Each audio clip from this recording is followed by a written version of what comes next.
السلام عليكم ورحمة الله وبركاته.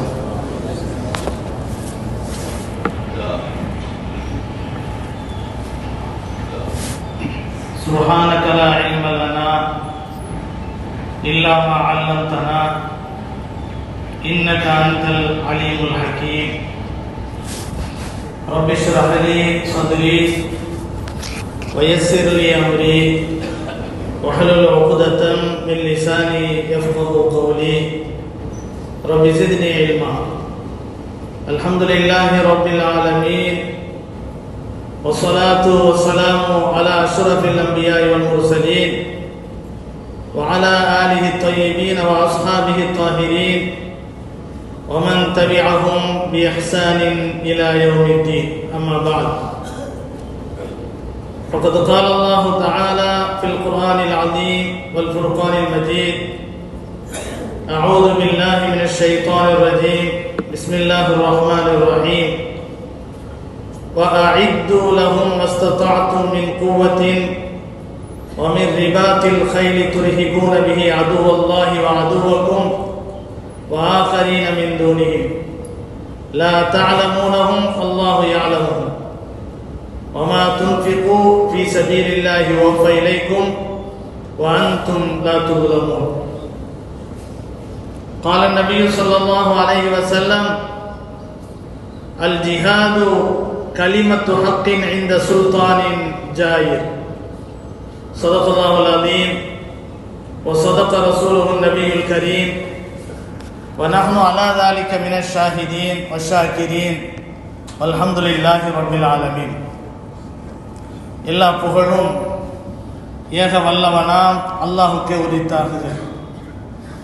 ஸலவாத்தும் சலாமும் சங்கைமிக்க எம்பெருமானார் முஹம்மது முஸ்தபா ஸல்லல்லாஹு அலைஹி வஸல்லம் அவர்களின் மீதும், அன்னாரின் கிளையார்கள், தோழர்கள், சுஹதாக்கள், சாலிஹீன்கள், வலிமார்கள், உலக முஸ்லிம்கள் அனைவரின் மீதும், குறிப்பாக இங்கே வருகை தந்திருக்கக்கூடிய நம் அனைவரின் மீதும் எல்லாம் வல்ல அல்லாஹுவின் பேரருளும் பேருபகாரமும் என்றென்றும் நிரந்தரமாக நிலவட்டுமாகுக. சங்கைக்கும் பெருமதிப்பிற்கும் உரிய பெரியார்களே, கண்ணியத்திற்குரிய எல்லாம் வல்ல அல்லாஹுவின் நல்லடியார்களே, அல்லாஹ் சுப்ஹானஹு வ தஆலா இந்த மார்க்கத்தில் அனைத்து செய்திகளையும் நமக்கு அல்லாஹ் தெளிவுபடுத்தி தந்திருக்கிறான். மார்க்கம் என்பது மறுமைக்காக வேண்டி மட்டும் முக்கியத்துவம் தந்து இம்மையை புறக்கணிக்க வேண்டும் என்று சொல்வது அல்ல.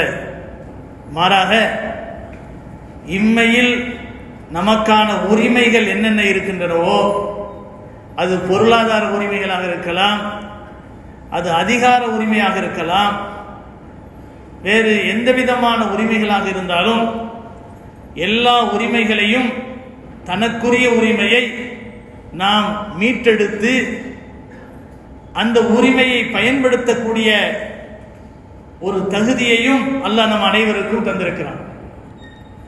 நாமெல்லாம் முஸ்லிம்கள், அல்லாஹ் பார்த்துக் கொள்வான், இதை பற்றிய கவலை நமக்கு தேவையில்லை என்றெல்லாம் எந்த உரிமைகள் விஷயத்திலும் நாம் இருக்க வேண்டியதில்லை.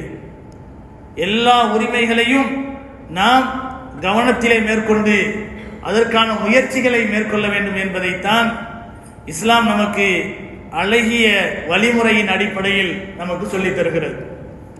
அருமையான பெருமக்களே, அல்லாஹ் சுப்ஹானஹு வ தஆலா குர்ஆனிலே அந்த காலத்திலே இருந்த இஸ்லாத்திற்கும் முஸ்லிம்களுக்கும், முஸ்லிம்கள் சார்ந்த நாடுகளுக்கும் இருப்பிடங்களுக்கும் அச்சுறுத்தலாக அமைந்திருந்த காபிர்களை எதிர்த்து போரிட வேண்டும் என்ற ஒரு வார்த்தையை அல்லாஹ் சொல்கிற போது, வஅஇத்து லஹும் மஸ்ததஅதும் மின் குவத்தின் வமின் ரிபாத்தில் கைலி துர்ஹிபூன பிஹி அதுவல்லாஹ் வஅதுவக்கும் வஆகரீன மின் தூனிஹிம். அல்லாஹ் சுப்ஹானஹு வ தஆலா அன்று இருந்த சூழலில் அவர்களை தங்களுடைய ஆற்றலை நீங்கள் தயார் செய்து வைத்துக் கொள்ள வேண்டும் என்பதற்கு உங்களுக்கான ஆயுதம் அல்லது போர் செய்வதற்கான வாகனம் போன்றவற்றை நீங்கள் தயார் செய்து வையுங்கள் என்று அல்லாஹ் சொல்கிறான். வஅஇது லஹும் மஸ்ததாத்தும், உங்களால் முடிந்த அளவுக்கு அவர்களுக்கு எதிரான அந்த சக்தியை நீங்கள் தயார் செய்து கொள்ளுங்கள்.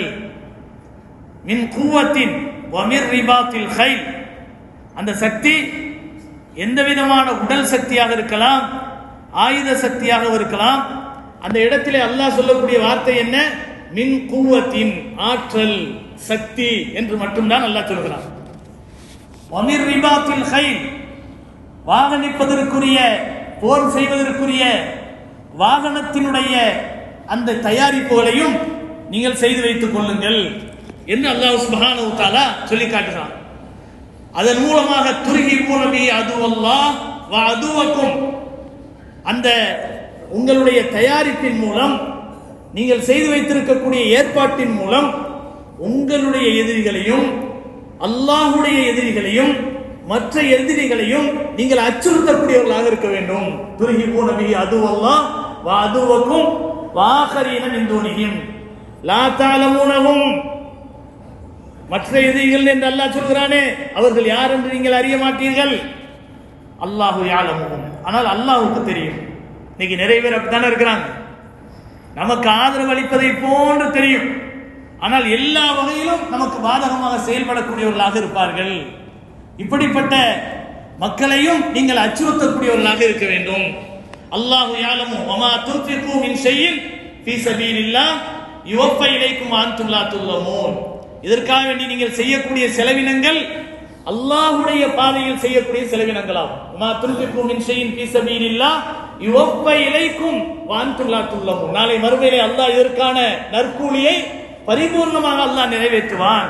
உங்களுக்கு அல்லாஹ் அநியாயம் செய்ய மாட்டான். வயின் ஜனஹு லிஸ்ஸல்மி ஃபஜ்னஹ் லஹா வ தவக்கல் அலல்லாஹ், அவர்கள் சமாதானத்தின் பக்கம் நெருங்கி வந்தால், அப்படி சண்டை செய்யாம உங்களிடத்திலே சமாதானத்தின் பக்கம் அவர்கள் நெருங்கி வந்தால் நீங்கள் அவருடைய சமாதானத்திற்கு உடன்பட்டு போங்க. உங்களிடத்தில் ஆயுதம் இருக்கு, உங்களிடத்திலே பலம் இருக்கிறது என்பதற்காக வேண்டி செய்த ஏற்பாட்டை நீங்கள் என்ன செய்யாதீர்கள், செய்த ஏற்பாட்டை கேன்சல் செய்துவிட்டு அவரிடத்திலே சண்டையிடுவதற்கு முயற்சி செய்யாதீர்கள். அவர்கள் பணிந்து விட்டால் அவருடைய பணிவுக்கு நீங்கள் மரியாதை கொடுங்கள். வயின் ஜனஹு லிஸ்ஸல்மி ஃபஜ்னஹ் லஹா வ தவக்கல் அலல்லாஹ், அல்லாஹ்வின் மீது நம்பிக்கை வையுங்கள் என்று அல்லாஹ் தஆலா சொல்லி காட்டுகிறான். வயின் யுரீது அன் யக்தஊக ஃபஇன்ன ஹஸ்பக்கல்லாஹ், உங்களுக்கு ஆதரவளிப்பவர்களை போன்று ஆதரவளித்து விட்டு உங்களுக்கு அவர்கள் மோசடி செய்தால் ஃபஇன்ன ஹஸ்பக்கல்லாஹ், அல்லாஹ் உங்களுக்கு போதுமானவனாக இருக்கிறான், அவன் பார்த்துக் கொள்வான். ஆனால் செய்ய வேண்டிய ஏற்பாடுகளையும் முயற்சிகளையும் நீங்கள் மேற்கொள்ள வேண்டும் என்று அல்லாஹ் சொல்லுகிறான். அன்றைக்கு இருந்த சூழலிலே ஒரு எதிரிகளுடைய மிகப்பெரிய ஒரு பலத்தை எதிர்கொள்ளக்கூடிய அளவுக்கு அன்று இருந்த முஸ்லிம்களுக்கு ஆயுதங்கள் தேவைப்பட்டது, மிகப்பெரிய வாகனங்கள் தேவைப்பட்டன, படை பட்டாளங்கள் தேவைப்பட்டன. ஆனால் அதே சமயத்திலே இந்த வசனம் ஒரு நாடு என்று வரும்போது அந்த நாட்டு மக்கள் முஸ்லிம்களாக இருந்தால் அவர்களுக்கு இது பொருந்தும். இன்று சவுதி அரேபியா இருக்கிறது, துபாய் இருக்கிறது, கத்தார் இருக்கிறது, இவர்கள் அனைவருக்கும் இந்த வசனம் எதை காட்டுகிறது? உங்களுக்கான ஆற்றலை நீங்கள் தயார் செய்து வைத்துக் கொள்ளுங்கள். அந்த ஆற்றல் எப்படி இருக்க வேண்டும்? அடுத்தவர்கள் உங்களை பயப்படக்கூடிய வகையிலே இருக்க வேண்டும். அல்லாஹ் சொல்கிறான். எவ்வளவு அழகான விஷயம். ஆனால் இன்னைக்கு அப்படிதான் இருக்குது. அந்த ஆயுதத்தையும் கூட அந்த படைகளையும் கூட அடுத்தவர்களுடைய தயவை கொண்டு அவர்கள் தங்களிடத்தில் ஏற்பாடு செய்து கொண்டு அவர்கள் ஏதாவது செஞ்சிருவாங்களோ, அவன் ஏதாவது அடிச்சிருவானோ, அந்த அச்சுறுத்தலையே தான் பயந்து கொண்டிருக்கக்கூடிய நிலைக்கு ஆளாகிவிட்டார்கள். ஆனா அல்லாஹ் எப்படி சொல்கிறான்? அவர்கள் உங்களுக்கு பயப்பட வேண்டும். அப்படி ஒரு அச்சுறுத்தலை உருவாக்கக்கூடிய வகையிலே ஒரு அதிகாரத்தையும் ஒரு தயாரிப்பையும் ஒரு ஆற்றலையும் நீங்கள் உருவாக்கி கொள்ள வேண்டும் என்று அல்லாஹ் சுப்ஹானஹு வ தஆலா சொல்லி காட்டுகின்றார். கண்ணியமானவர்களே, இந்த இடத்திலே நாம் இங்கே பேச வரக்கூடிய விஷயம் என்னவென்றால், சமீபத்திலே நமக்கு ஒரு மத்திய அரசால் போடப்பட்ட ஒரு சட்டம். வாக்குரிமை என்பது நமது அடிப்படை உரிமை. வாக்குரிமை என்பது நம்முடைய அடிப்படை உரிமை. ஆனால் சமீப காலமாக வாக்கு திருட்டு என்று சொல்லி ஒரு பெரிய புரளி அல்ல, இது உண்மையான விஷயம். உலகம், அதாவது நாடு முழுவதிலும் ஒரு பெரிய கொந்தளிப்பை உருவாக்கி கொண்டிருக்கிறது. அதை பத்தி யாருமே சட்டம் செய்யறதில்லை, அதை பத்தி யாரும் கவனிக்கிறதும் இல்லை. அது எங்க வந்து எது யாரோ பேசுறாங்க, என்னமோ நடக்குது என்று சொல்லி நாம் என்ன செய்யறோம், போய்கிட்டு இருக்கிறோம். ஆனால் அதனுடைய ஒரு வகையான ஒரு சாயல் என்னன்னு சொன்னா, வாக்குரிமை பெற்றிருக்கக்கூடிய நம்மை போன்ற சக மக்கள் இருக்கிறார்களே, இவ்வளவு காலமாக வாக்கு செலுத்தியிருப்போம், இந்த நாட்டினுடைய குடிமக்களாக நாங்கள் உரிமை பெற்றிருப்போம், எல்லா வகையிலும் இந்த மண்ணின் மைந்தர்களாக உரிமை பெற்றிருக்கக்கூடிய நிலையில் இன்று ஏற்பட்டிருக்கக்கூடிய சில சட்ட வரைமுறை என்பது எல்லா மாநில அரசாங்கத்தாலும், அநேகமான மாநில அரசாங்கத்தால் இது தேவையில்லாதது என்று என்ன செய்யப்படுகிறது, புறக்கணிக்கப்பட்டிருக்கக்கூடிய சூழ்நிலையிலும் கூட மத்திய அரசால் என்ன செய்யப்படுகிறது, அது திணிக்கப்படுகிறது, அந்த சட்டம் கொண்டு வரப்படுகிறது. அது என்ன, இந்தியாவினுடைய தேர்தல் ஆணையம் தமிழ்நாட்டில் வாக்காளர் பட்டியல் பெயர் பட்டியலை மறு ஆய்வு செய்யக்கூடிய SIR என்று சொல்லக்கூடிய ஒரு சட்டத்தை வாக்காளர் பட்டியல் சிறப்பு தீவிர திருத்தம் என்று சொல்லி ஒரு சட்டத்தை கொண்டு வந்திருக்கிறாங்க. அந்த சட்டம் நமக்கெல்லாம் தெரியும். இப்ப நவம்பர் 1 இருந்து அடுத்த மாசம் 1 வரைக்கும் அதிகாரிகள் நம்முடைய வீட்டை தேடி வருவாங்க, ஃபார்ம் கொடுப்பாங்க, அதை பரிபூர்ணமாக்கணும், பூர்த்தி செய்யணும். அதுல நம்முடைய ஆவணங்கள் இல்லைன்னு சொன்னால் அவர்களுக்கு வாக்களிக்கக்கூடிய உரிமை பறிக்கப்படும். இதெல்லாம் நம்ம கேள்விப்பட்டு இருக்கிறோம். ஆனா நம்ம என்ன நினைக்கிறோம், இதுக்கு நமக்கு சம்பந்தம் இல்லை, வாக்கு செலுத்தினா என்ன செலுத்தாட்டி என்ன அப்படின்னு நம்ம நினைக்கிறோம். ஆனால் வாக்குரிமை என்பது நம்முடைய அதிகாரம், நம்முடைய ஆற்றல்.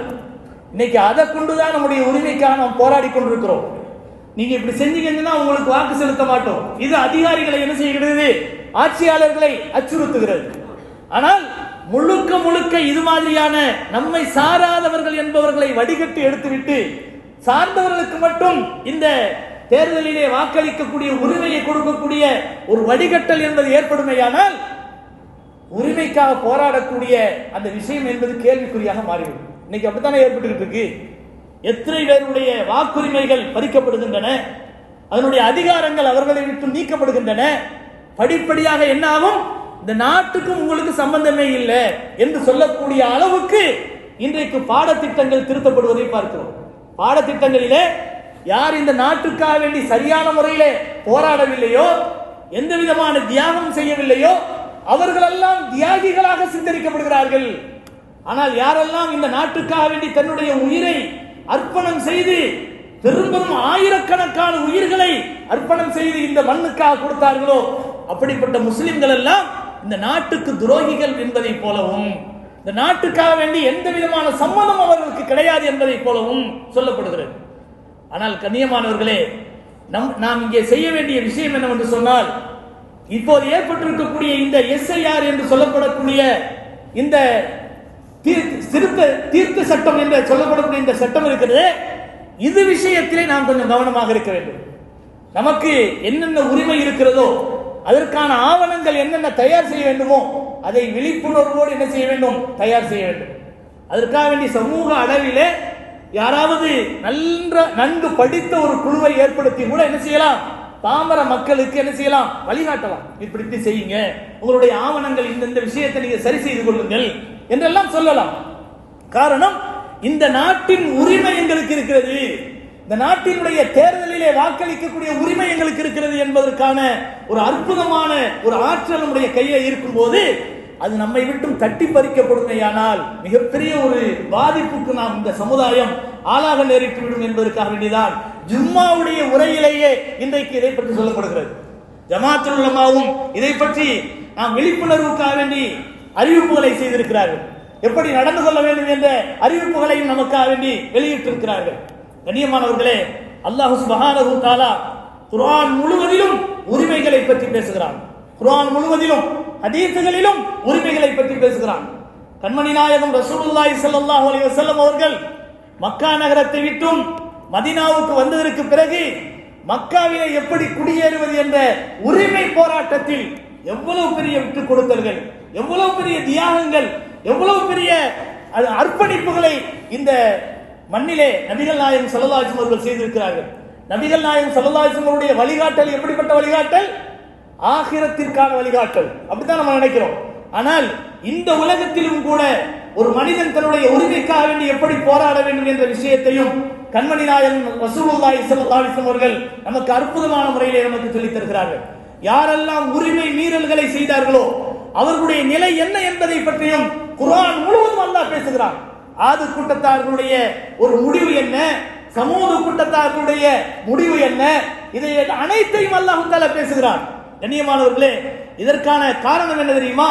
குர்ஆன் என்பதோ இந்த மார்க்கம் என்பதோ மறுமைக்கு வழிகாட்டக்கூடிய மார்க்கம் மட்டும்தான் என்பது அல்ல. மாறாக இந்த மார்க்கம் என்பது உலகத்தில் ஒரு முஸ்லிம் எப்படி இருக்க வேண்டும் என்பதையும் அற்புதமான முறையிலே நமக்கு வழிகாட்டி கொண்டிருக்கிறது. கண்மணி நாயகம் ரசூலுல்லாஹி ஸல்லல்லாஹு அலைஹி வஸல்லம் அவருடைய காலத்திலே தன்னுடைய உரிமையை வெளிப்படுத்துவதற்காக வேண்டி எப்படிப்பட்ட அற்புதமான அணுகுமுறைகள் எல்லாம் நடந்திருக்கின்றன என்பதை நாம் சற்று சிந்திக்க வேண்டும். அதாவது பிற்காலத்தில் இப்னு அப்பாஸ் ரலியல்லாஹு அன்ஹு அவர்களுக்கு தரப்பட்ட ஒரு சொத்து மதீனாவினுடைய மிஹ்ராபுக்கு அருகிலே அதை சுற்றி இருந்த அந்த வீடுகள், சஹாபாக்களுடைய வீடுகள், நபிகள் நாயகம் ஸல்லல்லாஹு அலைஹி வஸல்லம் கடைசி காலம் வரை அந்த வீடுகள் எல்லாம் அவர்களுக்கு ஒரு இடமாக, இருப்பிடமாக அமைத்து கொடுக்கப்பட்டது மட்டுமல்லாமல் அந்த வீட்டினுடைய வாசல்களும் பள்ளிவாசலை நோக்கித்தான் இருந்தது. அந்த காலத்தில் அப்படித்தான் இருந்துச்சு. ஸல்லல்லாஹு அலைஹி வஸல்லம் அவருடைய வீட்டு வாசல் எப்படி இருந்துச்சோ, வீட்டை விட்டு வெளியே வந்தா பள்ளிவாசல், பள்ளிவாசலை விட்டு வெளியே போனாங்க வீடு, அப்படித்தான் இருந்தது. அதே மாதிரி தான் பள்ளிவாசலை சுற்றிலும் அபூபக்கர் ரலியல்லாஹு அவர்களுக்கும் உமர் ரலியல்லாஹு அவர்களுக்கும் தங்களுடைய சஹாபாக்களுக்கும் வீடுகளை, அறைகளை பிரித்து பிடித்து கொடுத்தார்களே, அந்த வீடுகளினுடைய தலைவாசல்கள் அனைத்தும் பள்ளிவாசலை நோக்கியதாகத்தான் இருந்தன. கடைசி காலத்தில் கூட கண்மணி நாயகம் ரசூலுல்லாஹி ஸல்லல்லாஹு அலைஹி வஸல்லம் அவர்கள் அந்த பரவலாக்கப்பட்டதற்கு பிறகு, அந்த ஊர் விசாலமானதற்கு பிறகு நபி அவர்கள் ஒரு அறிவிப்பை செய்கிறார்கள். தோழர்களே, பள்ளிவாசலை நோக்கி இருக்கக்கூடிய உங்களுடைய வீட்டு வாசல்களை மூடிவிடுங்கள், அனைவருடைய வீட்டு வாசல்களையும் வெளியே வைத்து விடுங்கள். ஆனால் அபூபக்கர் இந்த மார்க்கத்துக்காக செய்த சேவை மிக மிக அதிகம். எனவே அவருக்கு நன்றி செலுத்தக்கூடிய வகையிலே அவருடைய வீட்டு வாசல் மட்டும் பள்ளிவாசலை நோக்கி திறந்திருக்கட்டும் என்று நபிகள் நாயகம் ஸல்லல்லாஹு அலைஹி வஸல்லம் சொன்னார்கள். இன்றைக்கும் கூட பாபு சித்திக் என்று சொல்லப்படக்கூடிய அந்த மஸ்ஜிது நபவியினுடைய பாபு சலாமுக்கு அடுத்தபடியாக இருக்கக்கூடிய வாசல் என்றைக்கும் திறந்திருப்பதை பார்க்க முடிகிறது. காரணம் என்ன? நபிகள் நாயகம் ஸல்லல்லாஹு அலைஹி வஸல்லம் அந்த வாக்கு. அது இங்கே சொல்ல வரக்கூடிய நோக்கம் அதுவல்ல. மஸ்ஜிது நபவியை சுற்றிலும் வீடுகள் அமைக்கப்பட்டிருந்ததில் முதல் வீடாக அப்பாஸ் ரலியல்லாஹு அவர்களுக்கு நபிகள் நாயகம் ஸல்லல்லாஹு அலைஹி வஸல்லம் அவர்கள் ஒரு வீட்டை அமைத்து கொடுத்தார்கள். நம்ம ஏற்கனவே சொல்லி இருக்கிறோம். இந்த நிலையிலே ஒரு கட்டத்திலே மஸ்ஜிது நபவி விசாலமாக்கப்படக்கூடிய சமயத்தில் அப்பாஸ் ரலியல்லாஹுடைய வீட்டு முகட்டிலே விழக்கூடிய மழை தண்ணீர் அது அப்படியே பைப் வழியாக வெளியே வந்து மஸ்ஜிது நபவியின் பக்கமாக கீழே விழுவதை உமர் ரலியல்லாஹுடைய ஆட்சி காலத்திலே பார்க்கிறார்கள். உமர் ரலியல்லாஹு அவர்கள் இப்னு அப்பாஸ் ரலியல்லாஹு அவர்களை நோக்கி சொன்னார்கள், இந்த வீட்டை எங்களுக்கு கொடுத்து விடுங்கள், இந்த வீட்டை எங்களுடைய அரசாங்கம் எடுத்துக்கொள்கிறது, உங்களுக்கான இன்னொரு இருப்பிடத்தை உங்களுக்கு நான் தயார் செய்து தருகிறோம் என்று சொல்லி அதிகாரத்தோடு என்ன செய்கிறார்கள், அங்கே உத்தரவிடுகிறார்கள். இப்னு அப்பாஸ் ரலியல்லாஹு சொன்னார்கள், முடியாது, நான் என் வீட்டை கொடுக்க மாட்டேன் அப்படின்ட்டாங்க. என் வீட்டை கொடுக்க முடியாது. என்னங்க சொல்றீங்க? பள்ளிவாசல் அசுத்தமாவது, பள்ளிவாசல்ல தண்ணி வந்து விடுவது, பள்ளிவாசல கொஞ்சம் விசாலமாக்கணுங்கிறதுக்காக வேண்டி உங்கள்கிட்ட இருப்பிடத்தை கேட்கிறோம், அதை கூட உங்களால தியானம் செய்ய முடியாதா? முடியாது, என்னுடைய நபி எனக்காக கொடுத்த இடம் நான் யாருக்காக விட்டு கொடுக்க நான் முடியாது என்று சொல்கிறார்கள். இப்படி இருக்கும்போது இது வழக்குக்கு செல்கிறது, நீதிமன்றத்துக்கு செல்கிறது. சுரை ரஹ்மத்துல்லாஹி அலைஹி அவர்கள் தான் அன்றைக்கு நீதிபதியாக இருக்கிறார்கள், மிகப்பெரிய ஒரு நீதிபதி. உமர் ரலியல்லாஹு அவர்கள் வந்தாலும் அவர்கள் ஒரு வாதி பிரதிவாதி என்ற நிலையை வருவார்களே, ஆனால் அவர்களும் சேர் போட்டு உட்கார வைக்கப்பட மாட்டார்கள். அப்படிப்பட்ட நீதிமன்றம். காரணம், கலீஃபாவாக இருந்தாலும் கூட நீங்க இங்கே வந்திருப்பது ஒரு வாதியாக அல்லது பிரதிவாதியாக நீங்க நின்றுதான் பதில் சொல்லணும் அப்படிம்பாங்க. ஆனால் உட்கார வைத்து கேள்வி கேட்பதையும் பதில் சொல்வதையும் கூட உமர் ரலியல்லாஹு அவர்கள் விரும்ப மாட்டார்கள். அப்படி ஒரு நீதிபதி உமர் ரலியல்லாஹு அவர்களை உட்கார வைத்து விசாரித்த போது இவர் நீதிபதிக்கு தகுதியற்றவர் என்பதாக அவர்களை என்ன செய்தார்கள், ராஜினாமா செய்ய வைத்தார்கள். அப்படிப்பட்ட நீதிக்குரிய ஒரு மிகப்பெரிய கலீஃபா தான் செய்தனா உமர் ரலியல்லாஹு அவர்கள் நீதிமன்றத்திற்கு எடுத்து செல்கிறார்கள். இந்த வழக்கை இப்னு அப்பாஸ் ரலியல்லாஹு அவர்கள் அழைக்கப்படுகிறார்கள். அழைக்கப்பட்டவுடன் கேட்கிறார்கள், விசாரிக்கிறார்கள், பள்ளிவாசலுக்காக வேண்டி கொடுத்தா என்ன அப்படின்னு. பள்ளிவாசலுக்காக கொடுப்பதும் கொடுக்காமல் இருப்பதும் என்னுடைய உரிமை, அது என்னுடைய சொத்து, இதை நான் விட்டு கொடுப்பதும் கொடுக்காமல் இருப்பதும் எனக்கு அல்லாஹ் உரிமை கொடுத்திருக்கிறான். எனவே நான் விட்டு கொடுக்க மாட்டேன் என்று சொல்கிறார்கள். நான் வேற இடத்துல போய் தங்குறதுக்கு எனக்கு விருப்பம் இல்லை, நான் இந்த இடத்திலே தான் தங்குவேன். நபிகள் நாயகம் ஸல்லல்லாஹு அலைஹி வஸல்லம் அவர்கள் கொடுத்த அந்த இடத்தை யாருக்காக விட்டு கொடுப்பதற்கு நான் தயார் இல்லை என்று சொன்னபோது சுரைஹ் ரஹ்மத்துல்லாஹி அலைஹி சொன்னார்கள், அமீருல் மூமினீன் அவர்களே, அவருடைய வாதத்தில் சரியாக இருக்கிறார். அவருடைய உரிமையை மீறி அவருடைய சொத்தை நாம் பறிக்க முடியாது. ஒரு அரசாங்கமாகவே இருந்தாலும் நிச்சயமாக அவருக்கு முழு உரிமை இருக்கிறது என்று சொன்னால் அந்த உரிமையை அவரிடமிருந்து பறிக்க முடியாது என்று சொல்லி தீர்ப்பு வழங்குகிறார்கள். தீர்ப்பு வழங்கியாச்சு, போயிட்டாங்க. வீட்டுக்கெல்லாம் போனதுக்கு முன்னால அமீருல் மூமினீனை போய் தனியா சந்திக்கிறாங்க. சந்திச்சு சொன்னாங்க, நான் என்னுடைய இருப்பிடத்தை அல்லாஹ்வுடைய இல்லத்துக்காக வக்ஃப் செய்கிறேன் என்று சொன்னார். பின்னால யாரும் அந்த காலத்து மாதிரி மிரட்டி இருப்பாங்களோ? அப்படி இல்லை. உமர் ரலியல்லாஹு அன்ஹு கேட்டார்கள், இப்னு அப்பாஸ், ஏன் இவ்வளவு பெரிய நீதிமன்றத்துக்கு போகணும்? இந்த பிரச்சனைக்கு ஏன் வந்து வழிவகுக்கணும்? அன்னைக்கே இந்த மாதிரியான பிரச்சனை எல்லாம் வராம இருக்கிறதுக்காக வேண்டி ஈஸியான முறையில் நான் கேட்டவுடனே நீங்க விட்டு கொடுத்துருக்கலாம்ல என்று கேட்டபோது இப்னு அப்பாஸ் ரலியல்லாஹு அன்ஹு அவர்கள் என்ன சொன்னார்கள் தெரியுமா? அல்லாஹ் எனக்கு கொடுத்து இருக்கக்கூடிய உரிமைக்கு எவ்வளவு பெரிய சக்தி இருக்கிறது, இஸ்லாம் எவ்வளவு பெரிய அதிகாரத்தை தந்திருக்கிறது என்பதை இந்த சமுதாயத்திற்கு நான் காட்ட வேண்டும் என்பதற்காக வேண்டிதான் நான் என்ன செய்தேன், இந்த உரிமையை யாருக்கும் விட்டுக் கொடுக்கவில்லை. இப்ப எனக்கு சொந்தமாயிருச்சு. இஸ்லாம் நீதிமன்றத்தின் மூலமாகவும் கூட ஒரு தனி மனிதனுடைய உரிமையை பறிக்க கூடாது என்று தீர்ப்பு வழங்கி இருக்கிறது என்று சொன்னால் இதுதான் நியாயத்திற்குரிய மார்க்கம் இஸ்லாம் என்பதை இந்த உலகத்திற்கு நான் வெளிப்படுத்தி விட்டேன். இப்போது நான் மனப்பூர்வமாக இந்த சொத்தை பள்ளிவாசலுக்காக கொடுக்கிறேன் என்று சொன்னார். கண்ணியமானவர்களே, எவ்வளவு பெரிய அற்புதமான மார்க்கம்! இப்படிப்பட்ட மார்க்கத்திற்குரியவர்களுக்கு தான் இன்றைக்கு சோதனைகள். காரணம் என்னவென்று சொன்னால், சாய்ந்து நிற்கும் மரம் தான் கல்லடிபடும் என்று சொல்வார்கள் தமிழில்.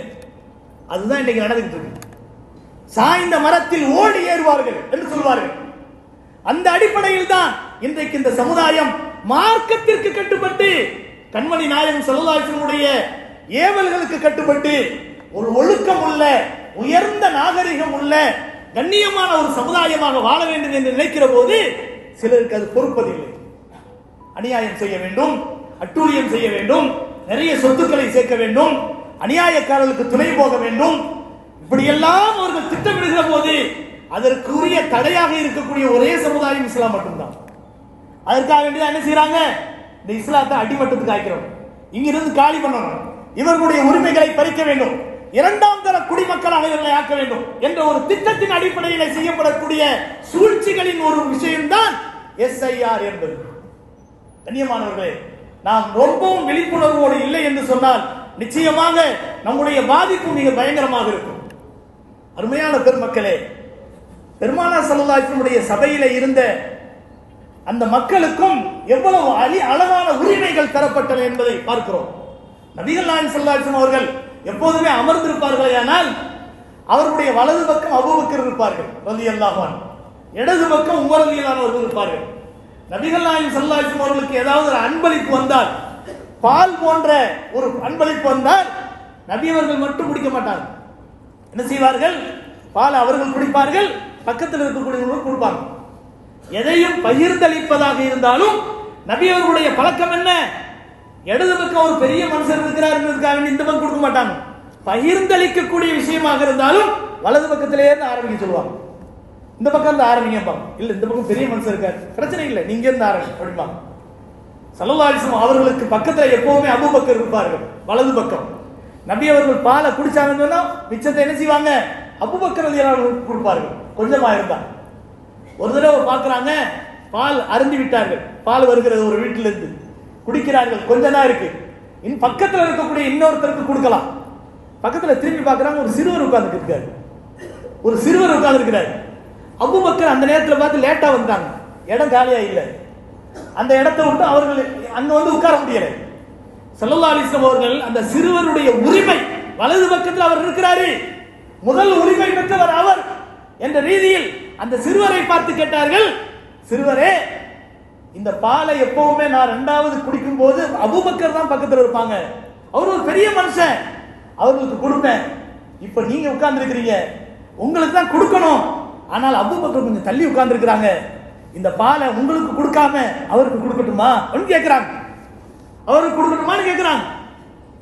இந்த சிறுவர் என்ன சொன்னார் தெரியுமா, எனக்கு கிடைக்கக்கூடிய உங்கள் வரக்கத்தை நான் யாருக்காக விட்டுக் கொடுக்க நான் தயாரில்லை என்று சொன்னார்.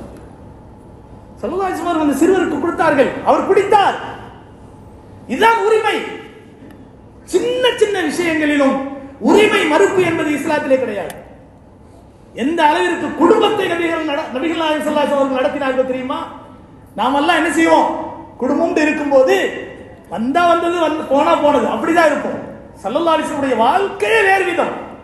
வெளியூரில் இருந்து வருவார்களேயானால் அன்னைக்கு எந்த விதமான தகவல் தொடர்புகளும் இல்லாத காலம். அந்த சமயத்திலும் கூட ஸல்லல்லாஹு அலைஹி வஸல்லம் அவர்கள் அந்த ஊருடைய பள்ளிவாசலுக்கு வந்து மஸ்ஜித் நபவியிலே அமர்ந்து கொண்டு தன்னுடைய வீட்டுக்கு ஆள் பிடித்து அனுப்புவார்கள். நபிகள் நாயகம் ஸல்லல்லாஹு அலைஹி வஸல்லம் அவர்கள் வந்து விட்டார்கள், இன்னும் கொஞ்ச நேரத்தில் வீட்டுக்கு வருவாங்க. நம்மை போன்ற மக்களுக்கும் நபி அவர்கள் சொல்லக்கூடிய உபதேசம் என்ன தெரியுமா? தோழர்களே, நீங்கள் பிரயாணத்தில் இருந்து ஊருக்கு வந்தால் உங்கள் வீடுகளுக்கு நீங்கள் சொல்லி அனுப்புங்கள், அவர்கள் பங்கரையாக இல்லாமல் உங்களுக்காக அலங்காரம் செய்தவர்களாக இருப்பார்கள். எதுக்கு? மனைவிமார்கள் கணவன் பார்த்த உடனே அழகா தெரியணுங்கிறதுக்காக வேண்டி தன்னை அலங்கரித்துக் கொள்ள வேண்டும் என்பதற்காக, தன்னுடைய தலையில எண்ணெயை தேய்த்து வார வேண்டும் என்பதற்காக, தன் மீது வாசனைகளை பூசிக்கொள்ள வேண்டும் என்பதற்காக, கணவனை வரவேற்க வேண்டும் என்பதற்காக. ஆனா இது எல்லாம் யாருக்காக நடக்குது தெரியுமா? அன்னைக்கு உள்ளுக்குள்ள இருக்கக்கூடிய கணவனுக்காக வேண்டிய நகை போடுறாங்க, உள்ளுக்குள்ள இருக்கக்கூடிய கணவனுக்காக வேண்டிய என்ன தைக்கிறாங்க, உள்ளுக்குள்ள இருக்கக்கூடிய கணவனுக்காக வேண்டிய நல்ல சேலை கட்டுறாங்களா? எத்தனையோ சேலைகளை நம்ம கண்ணாலேயே பார்த்திருக்க மாட்டோம், திடீர்னு எடுத்து ஊற்றுவாங்க. இது எங்க இருந்துச்சு? நான் புதுசா வாங்கினது, கல்யாணத்துக்கு போறோம்ல அதுக்காக கொடுத்துருக்கு. கல்யாணத்துல எல்லாரும் பார்ப்பாங்கிறதுக்காக வேண்டி நடமாடும் நகைக்கடையாகவே இருக்கக்கூடிய மக்கள் நமக்காக வேண்டி, ஒரு கணவனுக்காக வேண்டி என்ன செய்வதில்லை, சின்னஞ்சிறிய நகையை கூட போட்டு அலங்காரம் பண்றது. ஆனால் நபி என்ன சொன்னாங்க? கணவனுக்காக வேண்டி அவர்கள் அலங்கரித்துக் கொள்ள வேண்டும் என்பதற்காக வேண்டி நீ என்ன செய்யுங்க, சொல்லிவிடுங்கள் என்று சொன்னார்கள். ஒரு தடவை நபி அவர்கள் வீட்டுக்கு வருகிறார்கள். ஆயிஷா அம்மையாருடைய வீட்டில் தங்க வேண்டிய ஒரு அன்னைக்கு உள்ள முறை, நபி அவர்களுக்கு அல்லாஹ் அன்னைக்கு நின்று இரவு முழுவதும் நின்று வணங்கணும்னு ஆசை வந்துருச்சு. ஸல்லல்லாஹு அலைஹி வஸல்லம் அவர்கள் ஆயிஷா அம்மையார்ட்ட கேட்கிறாங்க. இது நம்மெல்லாம் யோசிப்போம், இது நம்ம கேட்க வேண்டிய விஷயமா? ஆயிஷா, இன்றைக்கு நான் அல்லாஹ்வை வணங்க போகிறேன், எனக்கு அனுமதி கொடுக்கிறாயா என்று கேட்டார். அனுமதி பெற்று செய்ய வேண்டிய விஷயமா இது? ஆனால் நபி அவர்கள் ஆயிஷாவினுடைய உரிமை இங்கே மீறப்படக்கூடாது என்று நினைக்கிறார்கள். அந்த விஷயத்திலும் கூட ஆயிஷா அவர்களோடு நான் படுக்கக்கூடிய நாள், இந்த நாளையில் அவர்களுக்கு ஏமாற்றமாகிவிடக் கூடாது, அவர்களுக்குரிய உரிமைக்குரிய அந்த நாளை நான் அவர்களை விட்டும் நீக்கிவிடக் கூடாது என்பதற்காக நபிகள் நாயகம் ஸல்லல்லாஹு அலைஹி வஸல்லம் என்ன செய்தார்கள்? ஆயிஷா, இன்றைக்கு நான் அல்லாஹ்வை வணங்க போகிறேன், எனக்கு அனுமதி கொடுக்கிறாயா என்று கேட்டார். ஆயிஷா அம்மையார் எவ்வளவு அழகா பேசினாங்க தெரியுமா?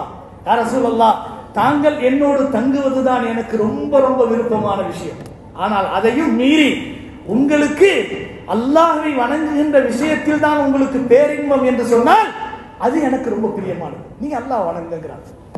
அன்று இரவு முழுவதும் நபிகள் நாயகம் ஸல்லல்லாஹு அலைஹி வஸல்லம் அவர்கள் கண் கலங்கி அழுதார்கள், தாடி அணையக்கூடிய அளவுக்கு அழுதார்கள். இரவு முழுவதும் அவர்கள் தூங்கவில்லை.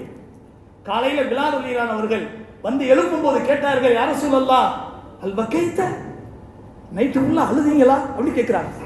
ஆம் என்று கேட்டபோது, யா ரசூலல்லாஹ், அல்லாஹ் உங்களுடைய பாவங்கள், முன்பின் பாவங்கள் அனைத்தையும் மன்னித்திருக்க நீங்க ஏன் அழ வேண்டும் என்று கேட்டபோது, அஃபலா அகூன அப்தன் ஷக்கூரா, இவ்வளவு பெரிய தகுதியை தந்த அல்லாஹ்வுக்கு நான் நன்றி உள்ள அடியானாக இருக்க வேண்டாமா என்று நபி அவர்கள் கேட்டார்களே. இந்த வரலாற்றில் ஆயிஷாவிடத்தில் கேட்ட அனுமதி என்ன அர்த்தம் தெரியுமா? அவர்களுக்கான உரிமை, அவர்களுக்கான உரிமை. கண்ணியமானவர்களே, இப்படி ஒவ்வொரு சின்ன சின்ன விஷயத்திலும் நாம் எடுத்துக்கொள்வோமேயானால் மார்க்கம் சக மனிதர்களாக இருக்கக்கூடிய, அடிமட்டத்தில் இருக்கக்கூடிய மனிதர்களாக இருந்தாலும் அவர்களுடைய உரிமை என்ற ரீதியில் இந்த இஸ்லாமிய மார்க்கம் அவர்களுக்காக வேண்டி கவனமாக அவர்களுடைய உரிமையை பேணக்கூடிய ஒரு தகுதியை என்ன செய்தது? ஆட்சியாளர்களுக்கு உத்தரவாக வழங்கியது. உமர் ரலியல்லாஹு அன்ஹு அவர்கள் சில நேரங்களிலே சட்டங்களை போடும்போது சில வயது முதிர்ந்த மூதாட்டிகள் கூட எழுந்து நின்று தன்னுடைய உரிமையை சொன்னார்கள். அந்த உமர் ரலியல்லாஹு அவர்கள் நபி அவர்களிடமிருந்து கற்றுக்கொண்ட மிகப்பெரிய ஒரு கல்விமான் அல்லவா? அவர்கள் அந்த நேரத்தில் என்ன சொல்வார்கள் தெரியுமா? இந்த மூதாட்டி இல்லை என்றால் உமர் அழிந்திருப்பான் என்று சொல்வார்கள். சரியான நேரத்தில் சரியான உரிமையை எனக்கு நினைவுபடுத்திய ஒரு மூதாட்டி எனக்கு நன்றிக்குரியவர் என்று சொன்னார். கண்ணியமானவர்களே, இப்படி ஒவ்வொரு விஷயத்தையும் பார்க்கும்போது உரிமை மீறல் என்பது கூடவே கூடாது. இந்த நாட்டிலே நமக்கான உரிமை என்பதை நாம் எப்படி உடல் நலத்தை பாதுகாப்பது கட்டாய கடமையோ, நம்முடைய செல்வத்தை பாதுகாப்பது கட்டாய கடமையோ, நம்முடைய குடும்பத்தை காப்பது கட்டாய கடமையோ, நமக்கான உரிமைகளை பாதுகாப்பதும் நம்முடைய கட்டாய கடமை. அதுக்கு என்னென்ன ஆவணங்களை தயார் செய்ய வேண்டுமோ அந்த ஆவணங்களை தயார் செய்து வரக்கூடிய காலங்களிலே வாக்குரிமையை முழுமையாக பெறக்கூடிய குடிமக்களாக நாம் மாற வேண்டும் என்பதுதான் இந்த பயானுடைய நோக்கம். அல்லாஹ் சுப்ஹானஹு வ தஆலா இந்த இஸ்லாத்திற்கும் முஸ்லிம்களுக்கும் எந்த விதமான அச்சுறுத்தலும் இல்லாமல் அமைதியான நிம்மதியான வாழ்க்கையை நம் அனைவருக்கும் தந்தாரும் புரிவானாக. அல்லாஹும்ம லா துஸல்லித் அலைனா மல்லா யகாஃபுக ஃபீனா வலா யர்ஹம்னா. இறைவா, எங்கள் மீது இரக்கப்படாத, எங்களை அடக்கி ஒடுக்க நினைக்கக்கூடிய ஆட்சியாளர்களை எங்களுக்கு தந்துவிடாதே என்று நபி அவர்கள் துஆ செய்தார்களே, அந்த துஆவை நாம் அனைவரும் அல்லாஹ்விடத்திலே முன்வைப்போம். அல்லாஹ் நம் அனைவருடைய துஆவையும் அங்கீகரிப்பானாக. வ ஆகிரு தஅவானா அனில் ஹம்துலில்லாஹி ரப்பில் ஆலமீன். அஸ்ஸலாமு அலைக்கும்.